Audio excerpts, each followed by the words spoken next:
Guys, again, so medyo ilang days na hindi ako nakapaggawa ng video So may natutunan akong bagong word, toilets, or yun ba yun yung backstabbing? So, nung history pa natin, of course, meron yang backstabbing na yan na sinasabi natin, yung humahad lang. Wait lang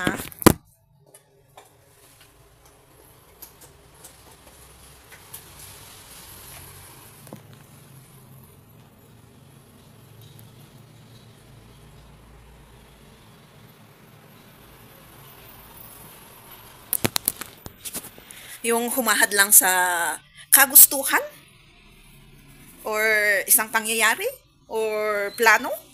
Well, isang bad na gawain ng tao, no. Lalo pag yung plano mo is maganda. Well, actually, good yun. Minsan. Para kung talagang maganda yung plano na yan, patunayan mo na maganda ang plano niyan. Parang smear campaign or gaslighting. Kung napapansin mong ginaganong kanila, kailangan patunayan na yung gaslighting and smear campaign nila is hindi mangyayari.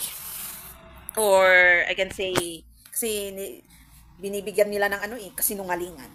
Kailangan patunayan na hindi lahat totoo. Parang tagapagbigay na din ng confidence and courage para lumakas ka. At patunayan na hindi ka ganun. Kung anong pinibigay nila sa smear campaign or gaslighting. So, backstabbing or toilets. So, ang sarap ding ganunin ang yung taong nasa akala nila nasa right pathway sila sa buhay. Yung paulit-ulit sa'yo na sinasabing anong pinatunayan mo, yung anong pinaglalaban mo, kung anong kasi mostly lahat nagsasalita about materialistic world Hindi nila kinokonsidera yung buhay at ang Diyos. So, ang sarap itulits or i-backstab ang mga taong ganun. Para matuto sila. Parang karma na rin sa kanila. Tignan mo kung kukunin ba nila as a message, as an advice, and motivate para magbago sila, or ganun pa rin sila. Eh di kung napansin mong ganun pa rin sila, ay umiwas ka na sa mga ganung tao. Kasi sisirain mo lang yung peace and ease mo. Once is enough or twice is enough. Wala talagang mangyayari, wala talagang papasok sa isip nila, kundi ang kagustuhan lang nilang sirain ka. So isa rin, kung ikaw ay isang tulit sa kanila para ibigay mo yung katotohanan or backstab, pero sila ay isang tulits or backstabber sa kagustuhan lang nila na sirain ka. So, well, sabihin nga nila use evil in a good way. So, tignan mo kung andun ka sa good. Lahat pwede namang gamitin yung technique na yan. Pero, kailangang i-weigh mo din na yung pinaglalaban mo is tama at hindi mo makalimutan ang sarili mo sa pinaglalaban mo. Kasi minsan, madadrag ka din sa teknik na yan. Na akala mo nandun ka pa, bigla ka palang naliko, nahila ka din nila. So, sa aking purpose na to, well, walang kapatid, walang kaibigan, walang race or lahi, walang ang kakampi mo lang is ang Diyos at ang katotohanan. So, yung mga nag-share, alam ko, madami din silang bashers, lalo pag yung real talk nila ay reality na nangyayari sa mundo. At yung napapansin nilang hindi maganda na ini-explain nila Minsan ini-explain lang nila eh. At hindi sila nagbibigay ng paraan para baguhin yun. Nasa tao na dapat yun, yung realization na, ay kaya pala, kung kunwari, ang topic ng nagsasalita or yung real talk niya is about cheating, tapos in-explain niya lang, walang paraan para iwasan yun. Wala siyang sinabing ganun. Or advice para maiwasan or ma-save mo yung sarili mo. Sa taong nakikinig, dapat common sensely meron realization na, ay, next time. Sample na realization, ay, next time, tignan ko mabuti yung magiging partner ko bago ko sabihin, paghihingi niya yung kamay ko na let's go to married or let's marry. Bago ako mag-oo, kailangan ko munang patunayan ito. Hindi lang yung listahan mo dapat patunayan mo din yung, kasi listahan mo is kagustuhan mo lang yun hindi natin makukuha lahat yung kagustuhan natin. Mas maganda siguro i-base natin sa turo ng Diyos or sa katotohanan kung anong consequences kung mangyayari sa iyo to or kung kunwari nakilala mo yung taong yan na mabait yung pinapakita, na maalalahanin, siguro minsan mas magandang kausapin natin, masinsinan yung taong yon kung kunwari may problema tayong ganito. Kakayanan ba natin? Pag naisipan nating gumawa ng anak, kaya ba nating isupport ang isa't isa emotionally? Hindi lang sa gawa? Parang ganung na masinsinan na usapan. And mapapansin mo naman yung reaction, the way a person talks kung isa kang observant and vigilant person. So, kailangan talaga nating turuan ang sarili natin maging observant and vigilant. Kasi minsan, kahit maganda yung pagkakasabi niya, meron yung the way it talks or ano yung words na lumalabas sa bibig niya is parang 50-50 tayo. So, mag-undergo agad ng second chances. Na pwede mong wait muna, ipagpaliban muna natin yung marriage na yan. Gusto ko munang i-pursue muna tong partnership natin as boyfriend or girlfriend bago tayo pumunta doon. Kung ready talaga tayo emotionally. Parang ganun. So, a part of, sabihin mo nang may konting ano dun hinala. Ibig sabihin, may part din nan, backstab yun. Kasi may promises na kayo ibig lang nahadlang. So, sabihin mo nang, okay lang, basta yung hangarin mo is katotohanan. So, parang yung tulit sa backstabbing na yan is mostly nangyayari sa pag-relate natin sa government, sa politics, oh my gosh. Tapos, naggaganunan sila. Kaya, kailangan talaga nilang patunayan yung mga plans nila as being leader, totoo and maganda sa... Kasi meron at meron talaga yung taong darating na mag-stop sa'yo, pipigil sa'yo, at ipapamukha na gano'n na rin yung smear campaign and gaslighting, as I've said, na ipapamukha sa'yo na kahit maganda yung plano mong yan, minsan ginagamit pa nila yung may susuporta ba talaga sa'yo. Well, isipin mo na, number one, ang Diyos at ang sarili mo. Lalo pag maganda yan, yung plano na yan. Kasi meron talaga yung level na sinasabi nila. Kaya may isang taong mag-backstab, mag-gaslight, mag-smear campaign, or tolits na darating sa buhay mo dahil sa level na yan. Level of understanding, level of, understanding, level of liking also. Na naapektuhan din kung gusto ka ng tao or hindi. Kasi nadadagdag din yung aura na sinasabi nila. Meron yung tao talaga na wala ka namang ginagawa is may mga tao na ayaw sa'yo. Kahit sabihin mo ng physically, hindi ikaw yung standard, hindi lang yun ang isang dahilan kung bakit wala ka namang ginagawa is may hahadlang. Nandun yung number one, which is truth. Sino ba ang kalaban ng Diyos nung una pa? Di ba? Kahit hindi Biblia yung tinutukoy mo, lalo't katotohanan yan or truth ang pinaglalaban mo or doon ka naglalakad. Kahit hindi pinaglalaban, pero yun ang kinukonsider mong law para mabuhay, katotohanan. Sino bang number one na? Kalaban ng Diyos. So, nandun ka na rin sa energy na yun.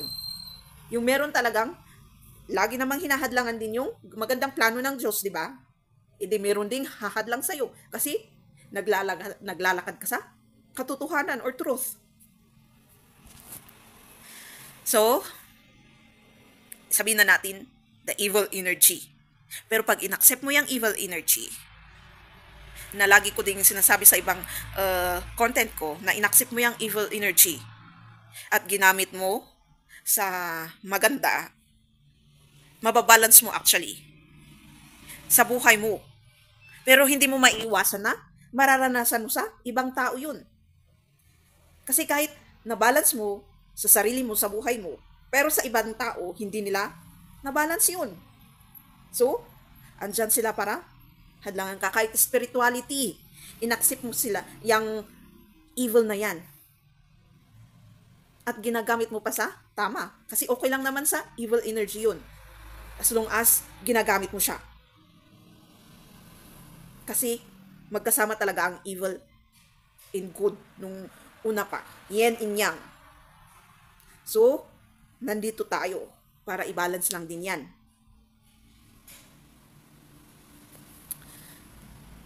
Yang ibang taong yan, kung ang inaccept lang is bad, yan ang tinatawag nilang masamang tao. At darating sa'yo na hahadlangin ka. At pag yung taong yun, ang inaccept lang is good, na hindi inaccept na kailangan talagang maranasan ang evil na yan sa ibang tao at sa sarili mo. Kasi test din yun, pampalakas, para lumabas yung courage and confidence, para malabanan kung anong malabanan or makayanan mo ang buhay. Yung hindi laging better life, stress, depression. Kaya yun ang isang magpapabagsak sa isang mabuting tao. Well, seems so familiar in my past life. Yung lagi kang magtatanong ng bakit kasi may masama, bakit kasi may ganito, bakit kasi inalaw ng Diyos na may tapos pag naintindihan mo pala na may gamit din pala yung evil energy, inaccept mo sa sarili mo at sa ibang tao, magiging mabait sa'yo. Pero yun lang, may ibang tao na gagamitin na. So, sana naintindihan niyo yung explanation ko kung paano gamitin yung evil energy na yan at i-balance at i-accept na gagamitin sa yung hadlangan ka kung gusto mong maglakad sa katotohanan. Kasi kung hindi talaga natin i-accept yung evil energy na yan, babalik at babalik sa'yo na parang cycle na ipapamukha sa'yo na kailangan mo din ako as the evil energy. Kailangan talaga natin. Kasi kung mabait ka lang at ganun, wala kang courage and confidence para ipaglaban kung anong ipaglaban mo. Kasi galing sa evil energy yung confidence and courage. Nandyan lang yung good para hindi mahulog yung courage and confidence para maging masama sa kapwa mo. Parang awakening and healing din. Yung low self-esteem, kasi mostly mababait is low self-esteem. Kasi laging iniisip nila kindness, empath. Kung wala yung courage and confidence na yun, hindi nila kayang ipaglaban yung sarili nila, di ba? So, i-accept mo. I allow you to conquer my life, myself, my personality, my characteristic, my value. And I will use you as one of my personality, characteristic, value. But, sorry, I'm going to use you in a good way. I-accept din ng evil energy yun. Sana naintindihan nyo talaga. So, may nakita akong video na victimizing mentality. And yung ginamit ko lang is yung audio niya sa TikTok. Pakinggan natin.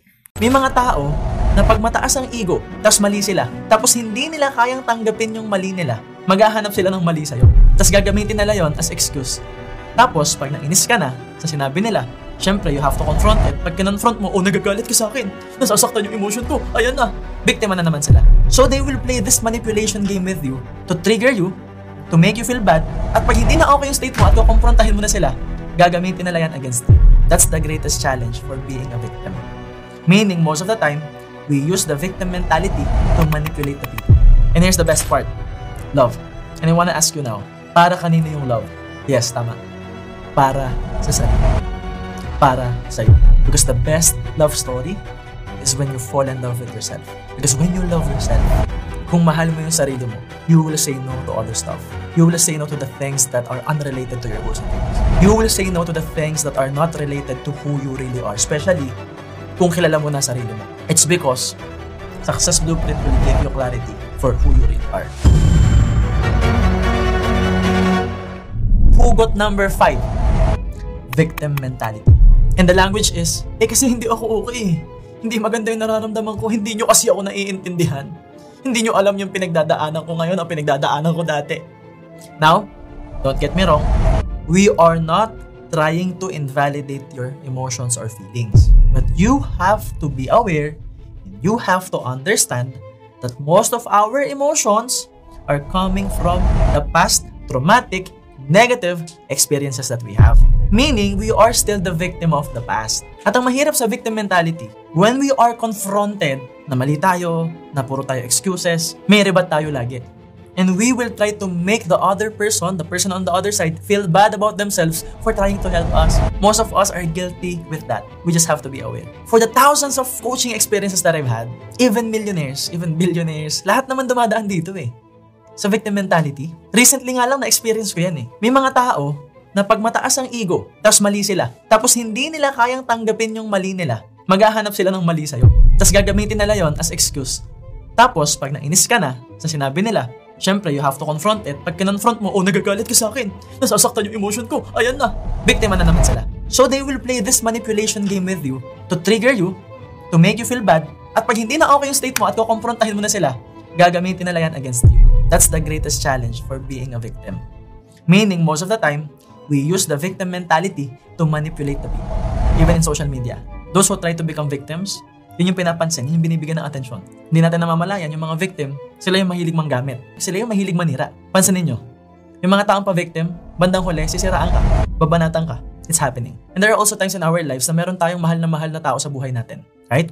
Kasi bibigay natin yung pagmamahal sa kanila. Tapos hindi nila masuklian, hindi nila kayang i-reciprocate yung binibigay natin na value sa kanila. Of course, if they cannot give that back, they will feel guilty, right? So para hindi sila mag-guilty, biktima na naman sila. Ang gagawin nila, hahanapan kanila ng mali to justify yung guilt nila. Kaya nga yung victim mentality is one of the worst hugots to have. So what's my point? Lahat tayo may pinagdadaan ng hirap. Lahat tayo may problema. Magkakaiba lang ng bigat, magkakaiba lang ng cover, magkakaiba lang ng timbang. Pero may timbang yun sa atin. Our job, our goal, is to understand each other and to help each other. And for you to be able to understand other people, you have to understand yourself first. So while watching this video, probably may naiisip kang ibang tao, ay si ano, pabiktim nga yun, si ano pabiktim yun, si ano pabiktim yun. I understand that because that's our mind, the reticular activating system, di ba? Gumagana yung brain filter natin. Pero I want you to think, teka, kailan ako naging pabiktim? Kasi tandaan mo, pag pabiktim ka, yung negative effect niya sa buhay mo, sobrang bigat. At pati mga mahal mo sa buhay, nadadamay. Nakakadrain yan at nakakahatak yan. So I want you to look at yourself first. Alam ko, marami kayo naiisip na tao sa buhay niyo na sobrang nagpapabigat sa inyo. Pero most of the time, may mali din tayo. So what would be the answer? Acceptance. You have to accept na kung may nangyari sa'yo mabigat talaga in the past, nangyari na. Tapos na nangyari na. Number 2, you have to forgive. Because forgiveness is not for the other person. Hindi yan para sa ibang tao. Yung forgiveness para yan sa'yo. Kasi imagine mo, in the past, nagawan ka na niya ng mali. Patawarin mo na siya, i-release mo na siya. Bakit? Kasi hanggat hindi mo siya pinapatawad, ikaw yung nagdadala ng bigat nung mali niya. So imagine mo, you're still carrying the weight of someone else's mistake. Dala-dala mo pa rin yung bigat ng pagkakamali nila. Nasaktan ka na nga, hanggang ngayon nasasaktan ka pa. And forgiveness will set you free. Acceptance, forgiveness, and here's the best part. Love. And I wanna ask you now, para kanino yung love? Yes, tama.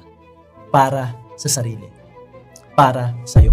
Because the best love story is when you fall in love with yourself. Because when you love yourself, kung mahal mo yung sarili mo, you will say no to other stuff. You will say no to the things that are unrelated to your goals and dreams. You will say no to the things that are not related to who you really are. Especially, kung kilala mo na sarili mo. It's because Success Blueprint will give you clarity for who you really are. So you can love who you are. At pag mahal mo sarili mo, ilalagay mo rin yung sarili mo sa tamang community, sa tamang environment, and you will feel better about yourself. That way, mawawala yung fear, mabibuild yung trust sa sarili, at magbabago yung self-image mo. Tataas yung tingin mo sa sarili mo.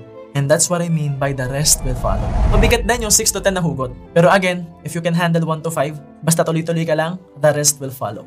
And it's really exciting for me. Because that means we are moving forward. Now, let's move on to hugot number 6. Scarcity. And the language is, mahirap lang kami, Sir MJ, wala kaming pera. Now, here's the catch. If that's your mindset, and that's how you talk, you will think that way, you will feel that way, because you talk that way, and you will act that way. Because that will be your self-image and identity. So, ano sagot dito? Baguhin yung self-image. How do you do that? Nasabi ko na kanina.